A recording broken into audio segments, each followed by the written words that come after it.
Kyle Shanahan on whether Jimmy Garoppolo will remain 49ers QB at Chicago. I would guess so. Santa Clara, Caliph with the San Francisco 49ers, losing streak at 4. The outside calls for rookie quarterback Trey Lance to replace Jimmy Garoppolo continue to grow louder. When Lance might take over for Garoppolo remains to be seen, but Niners coach Kyle Shanahan sounded more uncertain about his quarterback situation Sunday night than he has at any point this season. On the heels of a 30-18 loss to the Indianapolis Colts that dropped the 49ers to 2-4, Shanahan was asked if Garoppolo will start next week against the Chicago Bears. I would guess so, Shanahan said. I'll watch this tape and see if guys are healthy, first of all. A few moments later, Shanahan was asked what his process would be in deciding who his starting quarterback would be in Chicago. I have got a whole team to worry about, Shanahan said. I'm not just thinking about the quarterback situation right now. I'll evaluate everything, see where our team's at, see who gives us the best chance to beat Chicago, and see what our options are, but we've got a lot of things to figure out.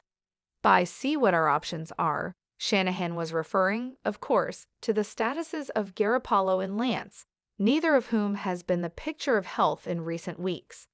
Against the Colts, Garoppolo returned from the strained and bruised right calf that he suffered against the Seattle Seahawks on Oct. 3. Lance started the Oct. 10 loss to the Arizona Cardinals in place of Garoppolo, but sprained his left knee in that game, which made him a pre-game inactive Sunday night. While Garoppolo was able to use the team's Week 6 bye to get healthy enough to start against Indianapolis, Shanahan remains unsure when Lance will be good to go. The 49ers hoped Lance's injury would last just a week or two, but he did not participate in practice last week and might still need time to heal before he could even be active again, let alone start. Alas, Garoppolo is still dealing with his own injuries. After finishing 16 of 27 passing for 181 yards with a touchdown, a fumble, and 2 interceptions Sunday night, Garoppolo acknowledged that his calf still bothered him throughout the game. Though he said it wasn't hindering him at all, it held up, Garoppolo said. Definitely felt it at times, but it sort of is what it is.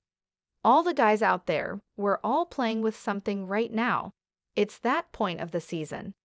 In addition to the quarterback situation, the 49ers must find more answers for what ails them in a hurry. Sunday night's loss was San Francisco's 5th straight to the Colts dating to 2005 and dropped the 49ers 4-1/2 games behind Arizona in the NFC West. On a wet, windy night at Letty's Stadium, many of the same issues that have plagued the Niners all season continued to be problems. Namely, an inability to convert on 3rd down, 1 of 11, a -2 turnover differential, and a continued penchant for defensive pass interference penalties. The Niners were called for 5 defensive pass interference penalties, with the Colts accepting 3 of them for 97 yards, pushing San Francisco's league-leading total to 11. All of it added up to another somber post-game locker room, and Shanahan acknowledging that he deserves the criticism that comes with his team's disappointing start. You lose 4 games in a row. I'm the head coach of this team. I expect it, and I deserve it, Shanahan said. Rams QB Matthew Stafford throws for 3 TD and win over former Lions team. Glad to have this one over with include Caliph. Matthew Stafford has known, since the NFL schedule was released more than 5 months ago, that a matchup against the Detroit Lions, his former team of 12 seasons, loomed. However, the Los Angeles Rams quarterback said it wasn't something he focused much attention on. However, on Sunday, after the Rams defeated the Lions 28-17, Stafford expressed relief that he could finally put the reunion behind him. "Am I happy it's over with? Yeah," said Stafford, who requested a trade from Lions ownership after last season. "Got a lot of great friends, got a lot of people I care about that are on that team, or from that city, and just glad to have this one over with. Can put the storylines away and just go out and play football the rest of the year and just enjoy it."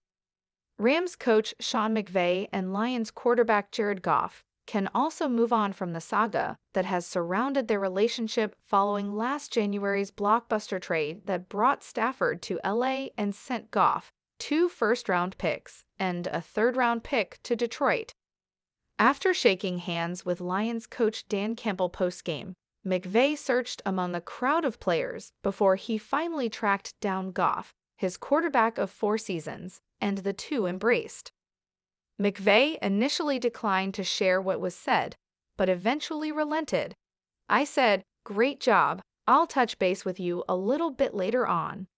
Goff sidestepped a similar question pose about his interaction with McVay and responded more generally about seeing former teammates.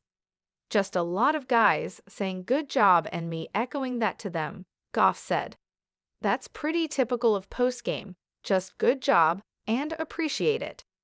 That was pretty much it. The Rams played a tribute video for Goff ahead of kickoff, thanking the former No. 1 overall pick for his 5 seasons in Los Angeles that included 2 division titles, an NFC championship, and a Super Bowl appearance. With the victory, the Rams improved to 6-1 and the Lions fell to 0-7 to remain the only winless team in the NFL. The day began on somewhat emotional terms for Stafford, as the often stoic quarterback described arriving at SoFi Stadium amid a scene of Detroit fans wearing his No. 9 Lions jersey. "It was humbling. It was really nice to see," Stafford said. "Thought to myself, that was pretty cool. I really appreciate it. I've said it a bunch of times and I truly mean it. I loved my time there." Lions owner Sheila Ford Hamp was among the Detroit personnel Stafford greeted before the game. Rams and Lions fans, of which there were many among the announced crowd of more than 70,540, erupted into cheers in the second quarter when Stafford completed a 2-yard pass to receiver Cooper Kupp, and the stadium announcer congratulated Stafford on completing his 300th career touchdown pass. Stafford becomes the 13th quarterback in NFL history to reach the milestone, while being the 4th youngest at the time behind Peyton Manning, Dan Marino, and Brett Favre. Stafford also tied John Elway for the 12th most touchdown passes in NFL history. "It means a little bit," Stafford said, smirking, when asked what it meant to be in the same realm as Elway. "I grew up watching John, and it was huge. I wore No. 7 in high school and college because of John and was a huge fan of the way he played the game, the way he threw the ball, all of that.